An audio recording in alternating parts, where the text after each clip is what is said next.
எனக்கென பிறந்தவ ரெக்க கட்டி பறந்தவ இவதான் அழுக்கில குலுக்குல இவளுக்கு இணை சொல்ல எவதான் ஊரையெல்லாம் இவதானே கூவி அழைச்சா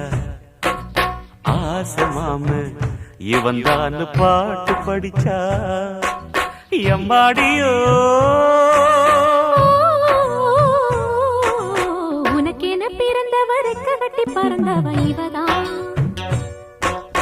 என விட உனக்கு இங்கு மனசுக்கு பிடிச்சவ எவதான்